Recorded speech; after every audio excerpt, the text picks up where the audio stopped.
Changing Times Media, exploring new ideas that have the power to change the world.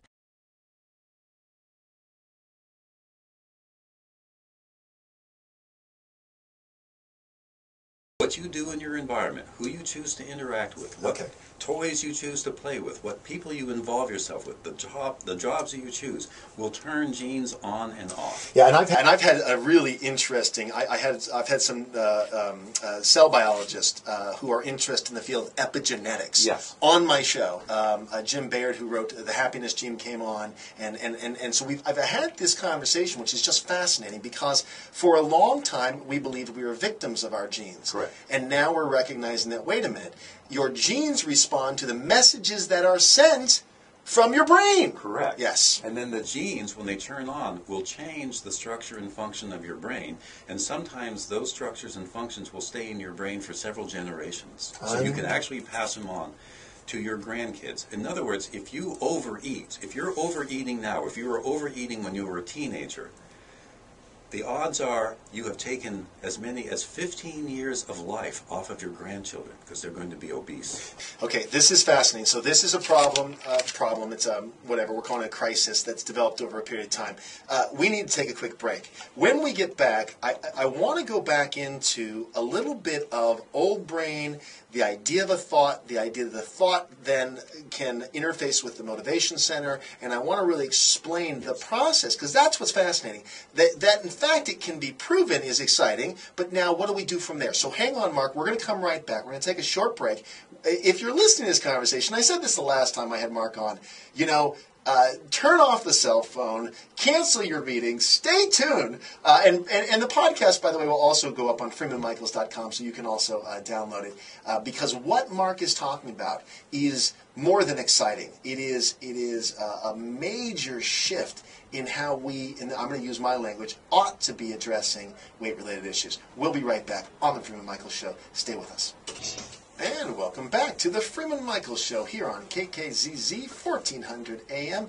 Positive talk all day long. We're having a positive conversation today with Mark Robert Waldman, the author of How God Changes the Brain, but he has also created a program on mindful eating, and that's where I want to go right now, Mark, because when we left, we were sort of establishing the basic understanding that, look, these patterns of behavior make sense. These patterns of behavior have been built over the course of many years, many decades, and perhaps even generations.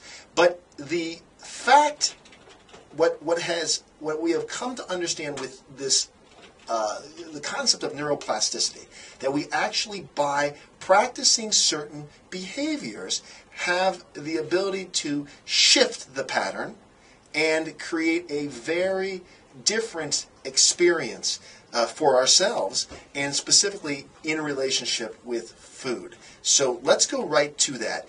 Okay, so now that we're not victims of our genes, now that we're not just lazy, or these aren't just bad habits, I mean, they may be habits that are unhealthy, but they actually make sense. From a compassionate perspective, we can begin to work with them. And the way you described it to me is it starts with an idea.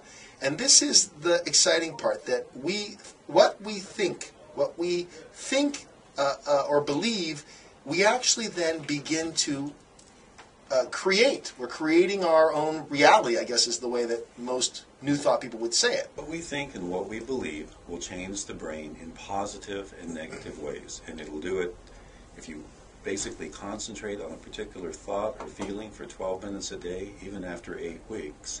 Our brain scan studies will show that you change both the structure and function of your brain. And the more you do it, the more you'll change. Wow. Okay, so there's an idea that arises that from this empowered perspective, that we have some say.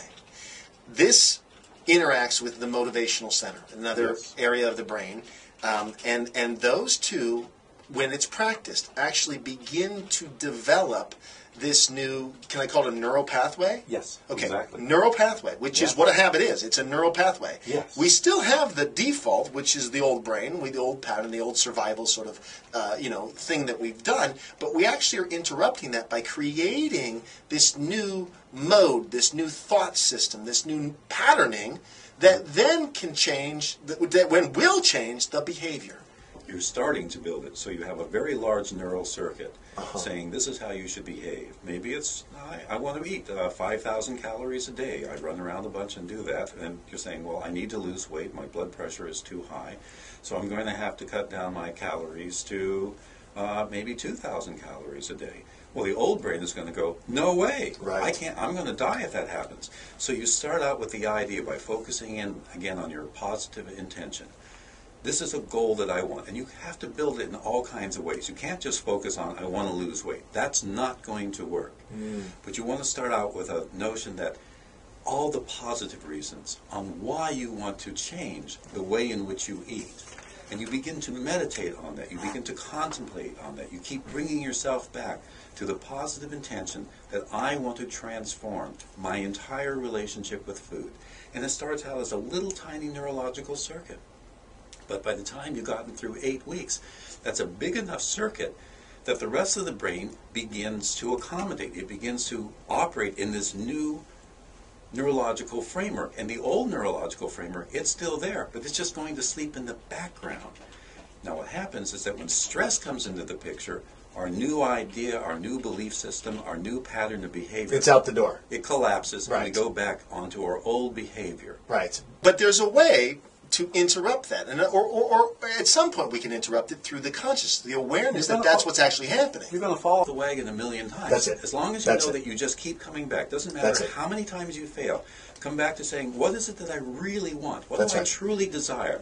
What is the most meaningful, the most valuable to you? I mean, and if losing weight is not valuable to you, don't focus on it. It's not going to happen. You have to find the value for any kind of behavior change you want. I'm so ready to jump in here because everything you're saying is what I'm teaching. I'm saying to people, we have to have a positive motivation. We have to have what I call the imperative, something that you wake up with every morning. That's what I want to create in my life. And it isn't a thing or even a goal necessarily. It's a quality of experience that we find fulfilling. So we reorient our lives towards fulfillment, and we begin defining those activities and those expressions of ourselves that are fulfilling.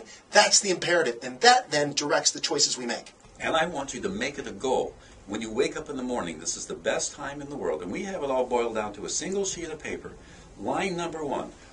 It's a daily commitment sheet. The first thing is what do you want to accomplish today? And make it small. Make it something that you know you can accomplish.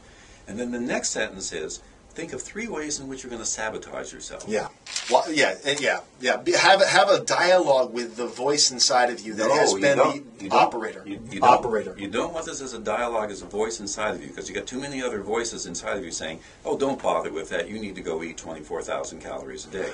You want to write it down on paper. The moment you write it down on paper, I'm choosing to eat healthy, for example. I'm choosing. Conscious choice. Now your brain sees these words in front of you that you've written. It's almost like another voice coming in, and your brain begins to respond to that as if it's a command. So the moment you write it down, your brain is more likely to follow it because you have written it down. Yeah, and I tell people, too, with their intentions, to write them down. It's fascinating to me because, again, I came at this from an intuitive perspective. And don't get me wrong, I mean, I have a background in psychology and spirituality, and so it isn't like I was flying blind, but putting these pieces together were really the imperative was for me, because I was profoundly overweight, and I didn't want to lose the weight. I wanted to orient my life in a particular way so that I could create the practices that over time would get me the benefit of what I want for my life, not fighting against what I don't want. In essence, what you keep, when you use the word intuition, that's a very big word to a neuroscientist, because intuition sits